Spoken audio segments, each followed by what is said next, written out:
बरेली आंवला लोकसभा क्षेत्र के सांसद नीरज मौर्य ने शनिवार को सर्किट हाउस में आयोजित प्रेस वार्ता में कहा कि 20 जुलाई से शुरू होने वाले संसद की मानसून सत्र में क्षेत्र और जनहित से जुड़े प्रमुख मुद्दों को मजबूती से उठाएंगे। उन्होंने कहा कि सरकार से जवाबदेही तय कराने और आम जनता की समस्याओं के समाधान के लिए प्रभावी ढंग से आवाज बुलंद की जाएगी।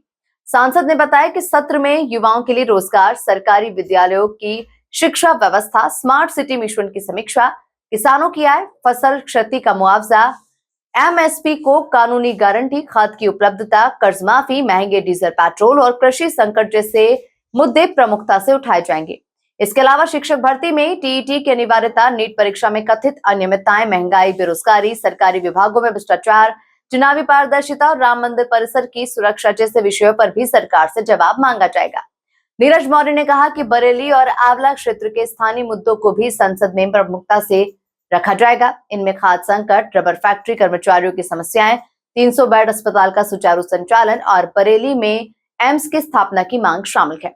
उन्होंने कहा कि उनका उद्देश्य केवल मुद्दे उठाना नहीं बल्कि उन पर ठोस कार्रवाई सुनिश्चित कराना है ताकि क्षेत्र की जनता को वास्तविक राहत मिल सके। ये कहना है कि जो टीईटी की अनिवार्यता है उसको समाप्त किया जाए और मुझे लग रहा है कि हम भी इस बात से सहमत हैं कि अगर आज से 10 साल पहले, 15 साल पहले, 20 साल पहले कोई टीचर बना था, अब उससे फिर जो है एक टेस्ट लिया जाए तब उसको टीचर माना जाएगा। मुझे लग रहा है ये कतई व्यवहारिक नहीं है। तो इस विषय को लेके आज मैंने एक शिक्षा मंत्री भारत सरकार को एक पत्र भी लिखा है। अभी मैं उस पत्र पे साइन करके आ रहा हूं और इसको हम कोशिश करेंगे कि सदन में भी ये मुद्दा उठे।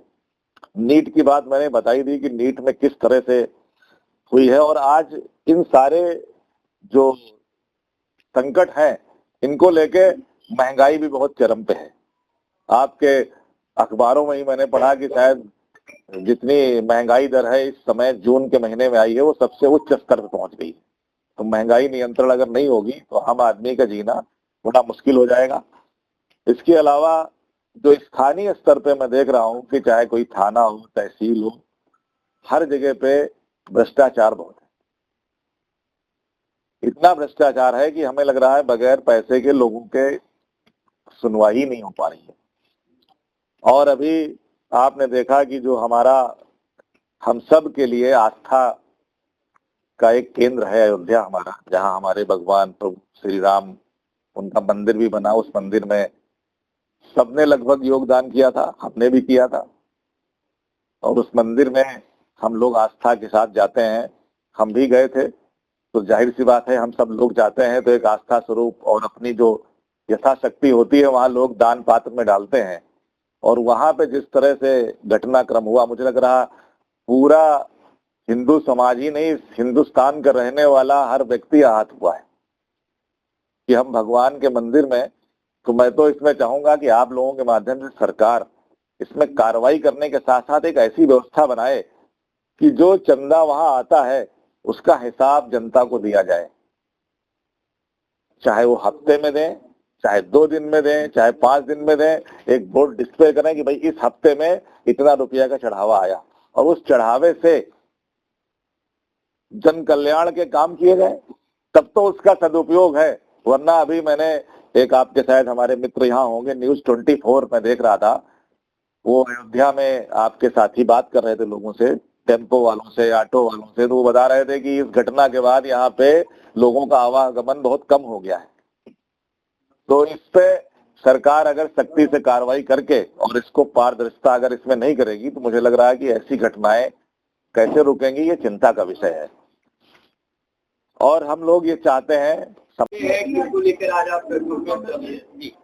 सबसे पहले तो आप सबका धन्यवाद, आभार कि जो पिछला सत्र रहा उसमें जो जनता के मुद्दे हमने सदन में रखे उसको आपने प्रमुखता से अपने अखबार में, अपने प्रिंट, जो लोग यूट्यूब चलाते हैं, सब में आपने स्थान दिया, उसके लिए धन्यवाद। दूसरा, हमारे नए जिला अध्यक्ष जी बने हैं, इनको भी आपके माध्यम से, वैसे मैं बधाई पहले दे चुका हूँ, पुनः बधाई, प्रेस के सामने बधाई।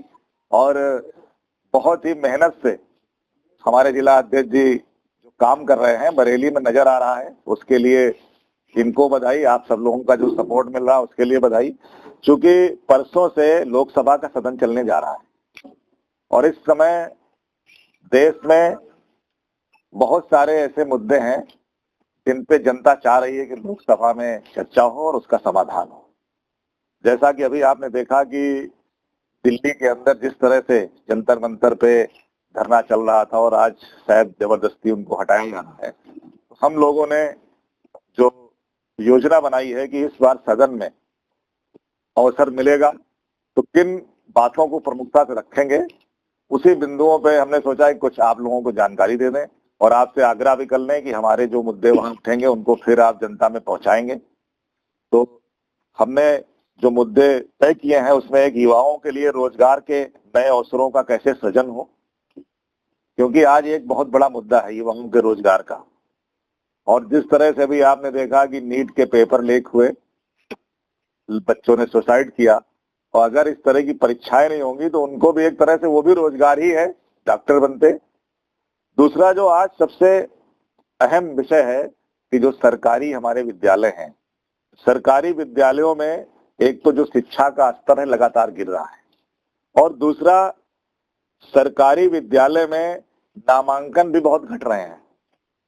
और अभी जो सरकार के ही आंकड़े आए हैं कि पूरे देश के अंदर हजारों स्कूल बंद हो गए। ये एक बहुत बड़ी चिंता का विषय है, क्योंकि अगर हमारे जो सरकारी स्कूल हैं, शिक्षा का बहुत बड़ा बजट है, गांव में खास करके जहां पे लोग हमारे